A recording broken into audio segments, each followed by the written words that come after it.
Hey, what's going on, everybody? This is your boy James from Forte, and today I'm going to be showing you what kind of power you can expect from installing a JB4 on your G80 M3.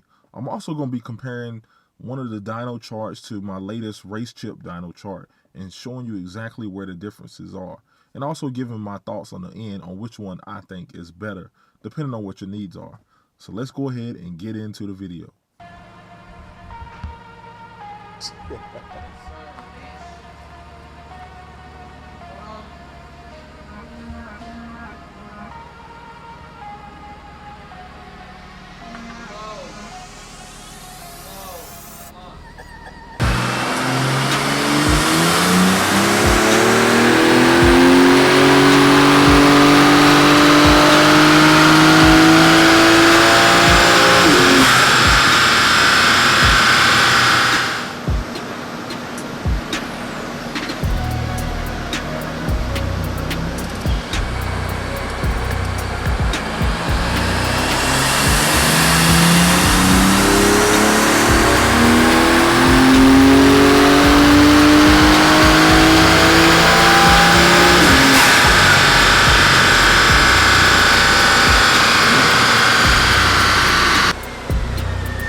All right, guys, so as you saw right there, my buddy Victor's car sounds good. Definitely put down some nice power on the JB4. So as you guys saw, we did some dyno runs, and the regular dyno runs you saw first were in Sport Plus mode. Then I remember seeing like the Arcade Tunes video and some other conversations I had with like some of my other buddies, G80 Zoom and some other individuals in the G80 community, saying that the car makes more power on efficient, if you the dyno and efficient, due to the throttle closures from the piggyback software in Sport Plus. Because in Sport Plus you get more throttle response, and then you can get some throttle closures which can actually hamper your performance. So Sport Plus feels better, but you may not be as fast as you would be in efficient.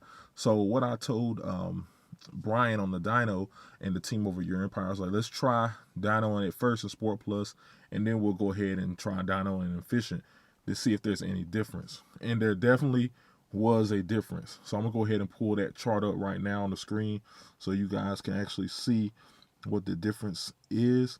And it was actually pretty big. So we went, and this was on, if I remember correctly, this was on, all right, so this was on map 2. All right, so this is on map 2, pump 93. The first time we dyno when we was in Sport Plus, we got 553 and 522 torque. So 553 horse and 522 torque, which really isn't that bad. That's still really good numbers for a piggyback. Really good numbers there. So then once we put it in efficient and dynoed again, the numbers went way up. So the final numbers that we got from doing it in in efficient mode, it went up 574 and 572, which is crazy. It's crazy to think it went up that much putting it in efficient mode. But like they were saying, without the throttle closures in efficient mode, they were saying that the throttle stays open the whole time. So that's more flow, more everything else. You're not getting those closures, so you're able to get more power there. At least that's what they state. Now we're going to go into a deep analysis looking at the actual dynos. So right now I'm looking at the baseline run, because we did a baseline run and then also turned the JB4 on via the Bluetooth app, and then put it on map. We did map, then we did map 3, which is really for like an E-blend map. We just wanted to see what it would do. And then we did map 2. All right, so realistically looking at this, so this right here, what you see on your screen, is the baseline run, the best baseline run and the best actual JB4 run. So if you look right here, baseline made 494, well 495 and 487. All right, and then we went to 576 horse and 580 torque. So you can see right there, that's that's what, 93 torque, and we got about what, 80 or so horse. So 93 torque, 80 horse is what we saw just on pump 93. Now if you look at this graph, especially compared to stock, so the blue lines are going to be stock, and then the red and the dark blue line on the screen is going to be with the actual RaceChip. So if you guys pay attention and look at this actual dyno chart, you can see around 3K, the JB4 has kind of like a, I don't know if you want to call it a boost spike or something. So you see how this little hill, this little mountain here, super high. It just peaks out on power, and then it kind of tapers off a little bit, and then it kind of gets flat as far as the torque is concerned, and then power, it goes up, comes down, and then kind of just builds from there. So not 100% sure why it does that at 3K.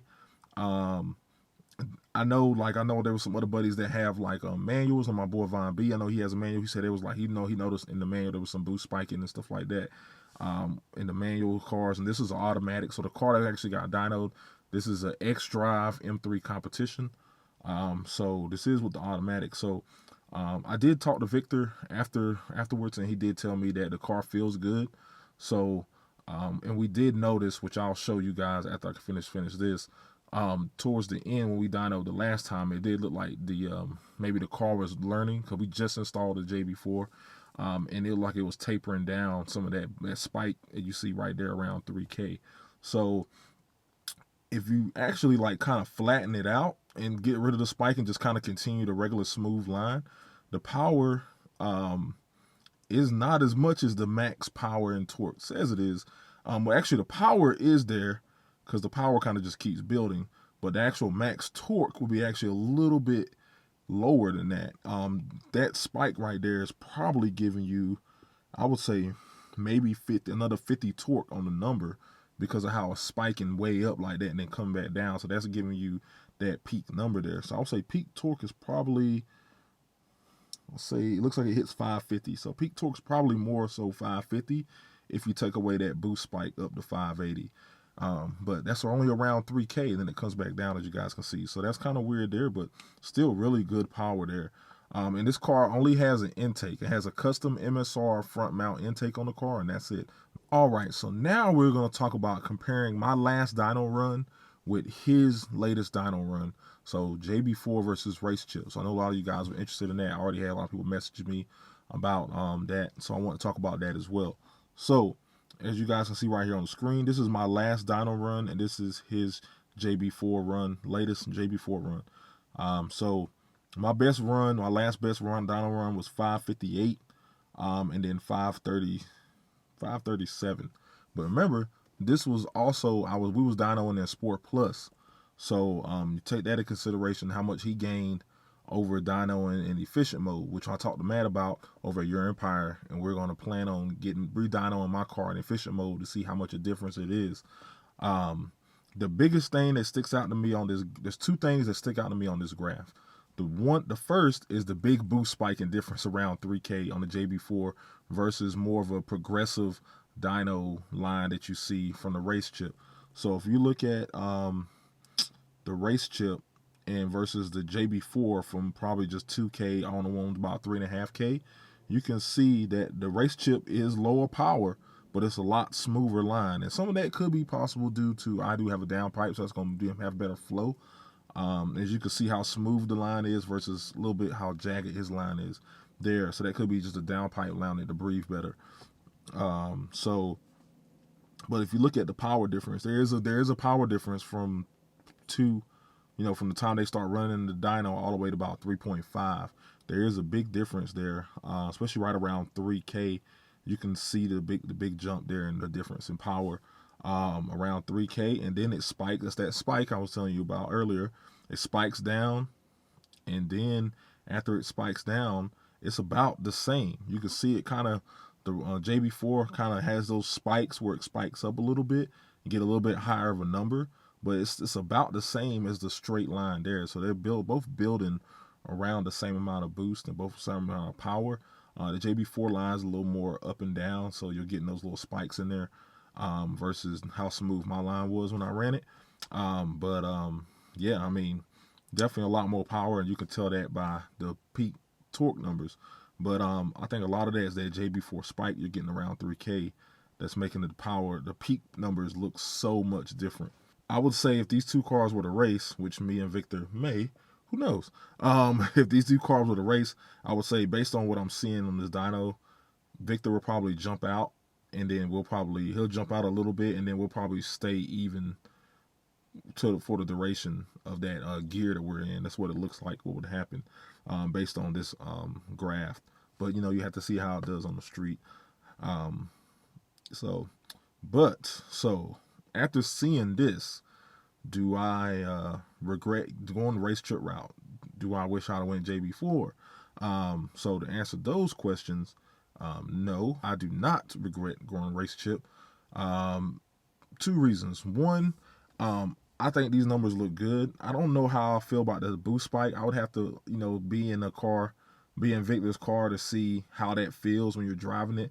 I don't know if you actually can really tell. It's like a boost, and then it kind of just goes down and then kind of levels back out. I don't know if you can really feel that. It seems like a big spike, so you probably could feel it. So I would have to feel it to actually give you like a real opinion on that. I am planning to do a review on Victor's car here soon, so definitely stay tuned for that. Also I'll say this. So I don't really mess with E too much at all. I never ran E in any car of mine. I'm always just a pump 93 guy. We get 93 here, so I always just go pump gas. It makes it easier for me. I don't want to have to figure out dealing with E. I know there's flex fuel kits and all that's going on, but I've never really been an E guy. Ethanol is not really easy to get around here. You have to blend it with race, some Ignite and stuff like that. And it's just not that easy to get, and I don't really have to deal with it on my daily driver, to be honest with you. So knowing that going in, I knew that the RaceChip would probably be an easier solution. RaceChip only has 3 plugs versus the JB4's 4. The 2 plugs are pretty much the same. And then the one additional plug on the RaceChip is different from the 2 additional plugs on the JB4. I believe the RaceChip plugs into the cam sensor, whereas the JB4 plugs into the 2 wastegates there. So, and then the JB4 actually has to use your OBD port. So if you ever want to do like beamer code or anything like that with the JB4 hooked up, you'll have to unplug it and then hook the beamer code adapter up or something like that if you're running JB4. So it does take the place of your OBD, which can be an issue for some people. RaceChip doesn't do that. RaceChip module is right underneath the hood, and you're good to go. And then you can control it. It has a Bluetooth module built into it, so you don't have to do the additional steps that I did on the install video. So there are some pros and cons. JB4, you can use E. They have E built-in maps. You can do some custom building of maps, and it has you have built-in data logging and stuff like that. You can log on the RaceChip, but it requires you to get some additional plugs and wires from RaceChip, which I am in the process of doing some logs, and I'll be doing a video on that as well for RaceChip. And they can do custom maps where you have to reach out to them, set up a time to do the custom maps and stuff like that. So it's a little bit more They have more control over it versus JB4. You have more control as a user to be able to go in there. But if you don't know what you're doing, I don't recommend you going in there and changing stuff because you don't want to mess up your car, you know. But yeah, so that's my thoughts. I feel like if you want to go in and play around and have more control yourself and you feel pretty confident in your abilities, then I would say go JB4. You know, it looks like you'll be able to get a little bit more power out of it. And you'll be able to take it to maybe a higher level depending on what you have done to the car. But if you just want a plug and play quick solution, hook it up, don't have to worry about it, can control it from your phone whenever you need to. If you want to revert it back to stock or etc., then I think RaceChip is a better option. So I think you're going to have to ask yourself, what are you going to be doing? Are you out here trying to get peak power, peak results? Then I say probably go JB4. If you out here just want a plug and play solution, gives you a little bit more horse than stock, and you don't have to really worry about it too much, then go RaceChip. So that's my thoughts on which one is better. I think it really depends on your needs. I don't think one is better than the other. I think they suit two different needs, but they do both still achieve the goal of adding more power to your S58 M3, you know. So, but that's it, man. So hope you guys enjoyed the video. I try to split this into two videos with the install and then me talking about discussing the numbers because I didn't want this video to be like 30 minutes. You know what I mean? Because it probably would have been very long. You see how long this video is, and then the install video. So I split it into just so for your benefit as well as mine and the editing and stuff. So all right, so I hope you guys enjoyed this video. If you have any questions about JB4 RaceChip for me, put them down below. I'll do my best to answer them. And yeah, man, so that's my comparison. And that's my thoughts. So hope you guys enjoyed it. Please hit that subscribe button. My goal this year is to hit 10K on subscribers. So definitely help me hit that, man. I appreciate everyone that has subscribed so far and watched the videos. And I got a lot of big things coming, man. BMW Invasion's coming up. I got things being shipped from all over the place for the car.